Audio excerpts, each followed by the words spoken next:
Hati-hati apabila meninggalkan barang berharga di kendaraan. Di Kota Malang, seorang pengunjung rental komputer dan fotokopi kehilangan laptop yang ditinggalkan di sepeda motor. Aksi pelaku yang mencuri laptop milik pengunjung ini pun terekam kamera pengawas rental komputer tersebut. Dari rekaman kamera pengawas atau CCTV, terlihat sebelum mencuri, pelaku yang seorang diri duduk di sepeda motornya sambil mengawasi pengunjung rental komputer dan fotokopi.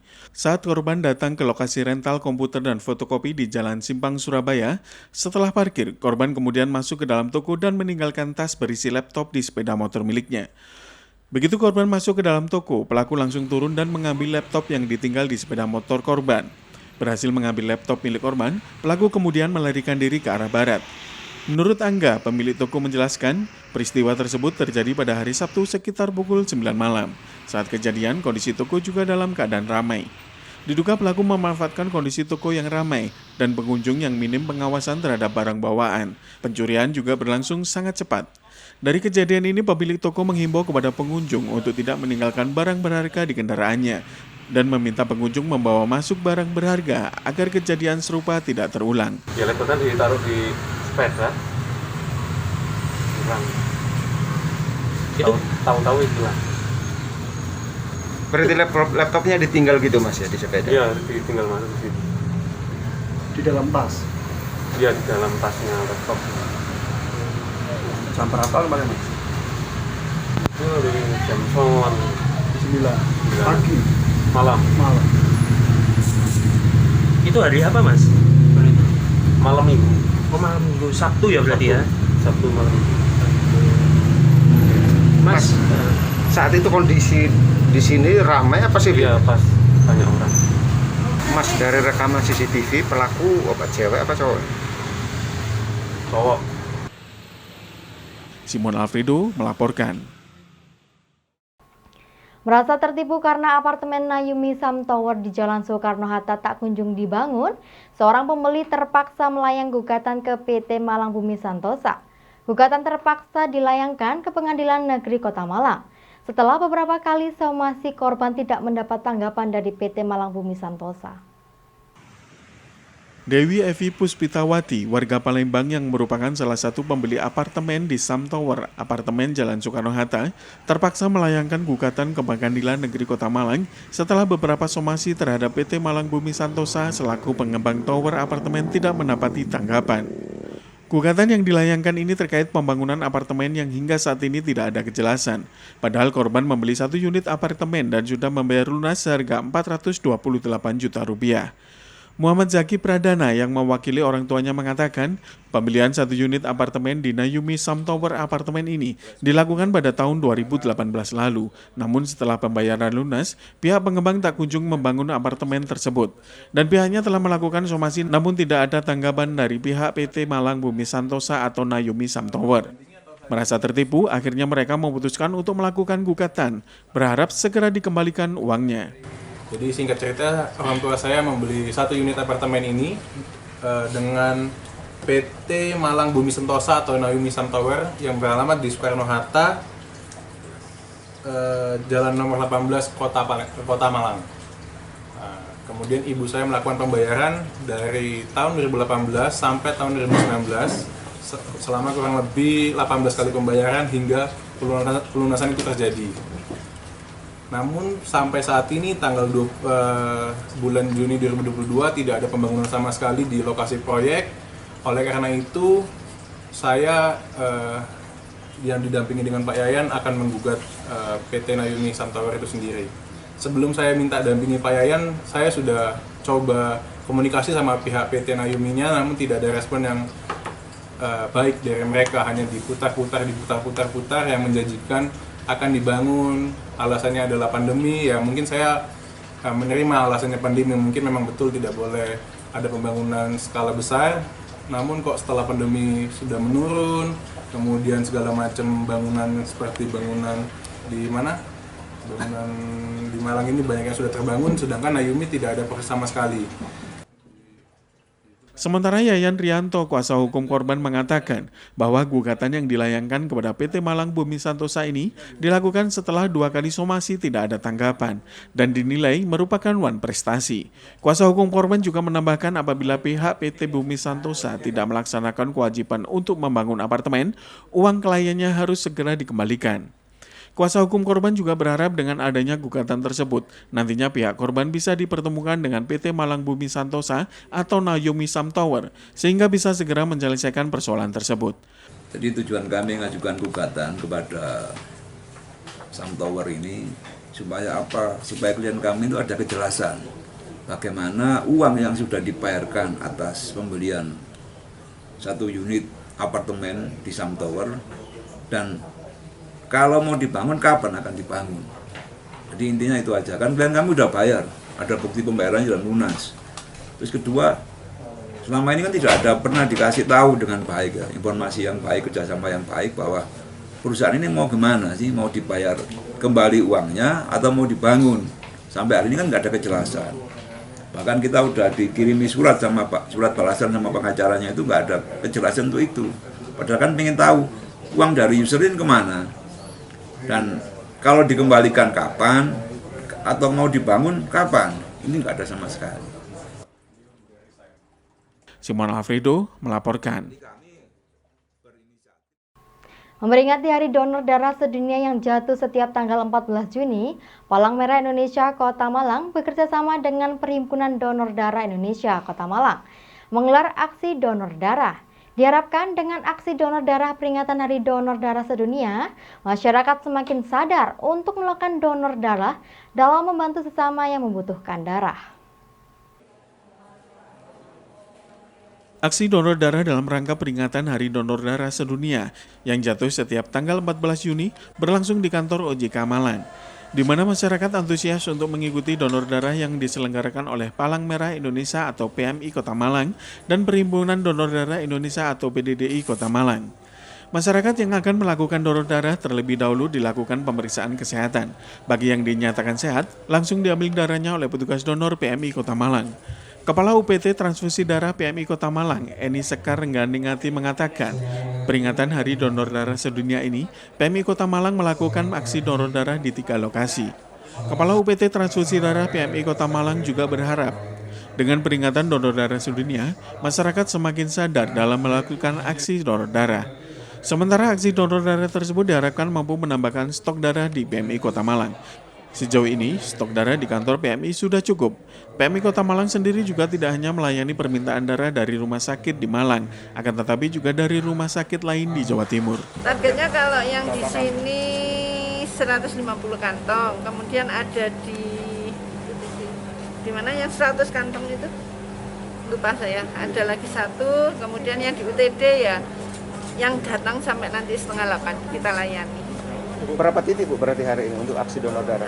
Ada 3. Harapan dengan donor darah sedunia ini kesadaran masyarakat untuk berdonor meningkat ya, karena darah ini belum ada yang sintetis, jadi kita nggak bisa buat darah buatan, mau nggak mau harus bersumber pada darah donor. Jadi harapan kami mudah-mudahan di Kota Malang ini donor darah menjadi gaya hidup, sehingga banyak yang mau donor, kebutuhan darah kita tercukupi. Karena Malang ini tidak hanya melayani Kota Malang, tapi Malang Raya dan sekitarnya. Sejak pandemi berlalu ini berkurang, ini donor kembali aktif lagi. Kemarin kan hampir nggak ada MU, karena ya takut pukul, masih banyak ketakutan. Alhamdulillah sekarang udah balik lagi.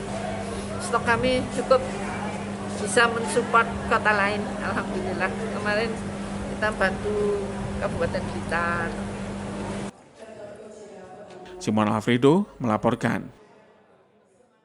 Terima kasih Anda masih bersama kami dalam Info 7 Malang Raya.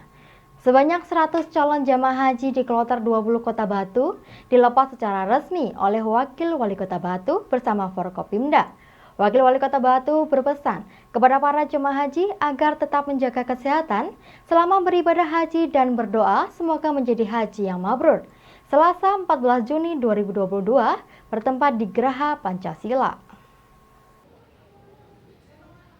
Kegiatan pelepasan jamaah haji Kloter 20 Kota Batu ini dihadiri langsung oleh Wakil Wali Kota Batu Insinyur Punjul Santoso beserta jajaran Forkopimda, Ketua MUI, Ketua Persaudaraan Haji Kota Batu, perwakilan DPRD, dan para jamaah haji.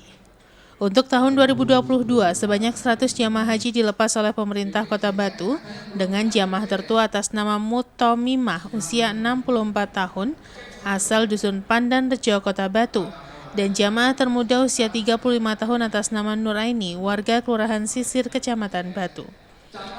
Dalam sambutannya, Kepala Kantor Kemenak Batu, Dr. Andes Imam Turmuji MAG, menjelaskan keberangkatan jamaah haji Kota Batu sebanyak 100 jamaah dan sudah mendapatkan pelatihan dan sosialisasi terkait ibadah haji, termasuk juga praktik manasik sebanyak 6 kali. Acara dilanjutkan dengan penyerahan kalung tas kepada perwakilan jamaah haji tertua dan termuda oleh Wakil Wali Kota Batu Insinyur Punjul Santoso. Sementara dalam sambutannya, Wakil Wali Kota Batu mengucapkan selamat menjalankan ibadah haji, tetap menjaga protokol kesehatan, membawa obat-obatan untuk keperluan diri sendiri agar mempermudah ketika dibutuhkan. Acara ditutup dengan pembacaan doa yang dihantarkan oleh Ketua MUI Kota Batu Kiai Haji Abdullah Thahir dan pemberian ucapan selamat oleh Wakil Wali Kota Batu dan undangan kepada para calon jamaah haji Kota Batu tahun 2022. Ini merupakan satu kebersamaan untuk bisa menghantarkan tamu-tamu Allah dari Kota Batu yang sejumlah 100 itu tadi. Ini hal yang luar biasa, pemerintah Kota Batu mendapatkan dukungan yang luar biasa dari beliau-beliau ini semua untuk menghantarkan tamu-tamu Allah yang berangkat. Yang kedua, saya berharap teman-teman dari calon jemaah haji dari Kota Batu ini untuk bisa menjaga nama baik Kota Wisata Batu dalam hal apa, segala hal, karena di sana itu beda dengan kita. Oleh sebab itu tadi saya sampaikan ada KPIA Nurut Taqwa, ada Al Ikhlas, ada dari IBI, dan semua ini sudah menjadi satu kesatuan bahwa yang berangkat ini adalah calon jemaah haji Kota Wisata Batu, bukan dari masing-masing KPIA, agar supaya apa, rasa kebersamaan untuk membawa Kota Wisata Batu untuk menjalankan rukun Islam yang kelima ini betul-betul bisa dilakukan dengan ikhlas gitu loh, dengan ikhlas.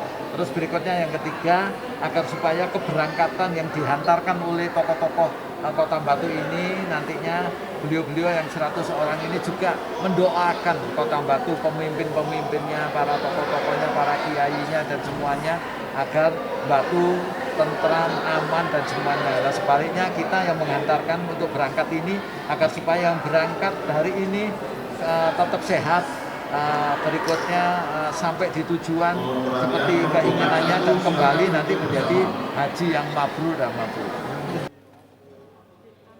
Yuan Dikmawan melaporkan. Sementara itu, Kasih Penyelenggaraan Haji Umroh Kantor Kementerian Agama Kota Batu, Rahmatullah Esos MM menjelaskan, jamaah haji Batu akan diberangkatkan hari Kamis, 16 Juni 2022 menuju Asrama Haji Sukolilo dan Jumat 17 Juni berangkat ke Arab Saudi. Jamaah haji Kota Batu yang akan diberangkatkan sebanyak 100 jamaah dengan usia di bawah 65 tahun. Jamaah haji yang berangkat tahun ini sudah tertunda keberangkatannya 2 tahun akibat pandemi. 100 jamaah haji Kota Batu Kloter 20 ini akan diberangkatkan pada hari Kamis pukul 8 pagi di depan Masjid Jalan Sultan Agung Kota Batu dan diperkirakan akan masuk Asrama Haji Sukolilo Surabaya sekitar pukul 11. Dan pada hari Jumat pukul 11.55 akan berangkat melalui embarkasi Surabaya langsung ke Arab Saudi dengan menggunakan Arab Saudi Airlines. Dan masih ada agenda lagi nanti tanggal hari Kamis tanggal 16 Juni 2022 pemberangkatan. Dari mana? Pemberangkatan itu nanti kami kumpulkan startnya di Masjid Sultan Agung, tempatnya kantor Kemenak, Jalan Sultan Agung. Ya. Nanti pagi jam 7.30 jemaah kami undang dan kami adakan prosesi keberangkatan. Jam 9.30 harapannya sudah meluncur ke Asrama Haji Surabaya. Berapa jumlah sekarang Pak jemaah haji Kota Batu? Jumlah jemaah haji yang berangkat dan pulang dari Kota Batu ada 100 orang. Jadi ada tambahan dari cadangan lagi nih Pak? Ada, artinya begini, 100 orang itu yang asli KTP Batu itu 78. Kemudian dari 78 itu ada yang berangkat dan pulang ikut Kota Malang dan Kabupaten Malang. Yang berangkat dan pulang ikut Kota Malang ada 15.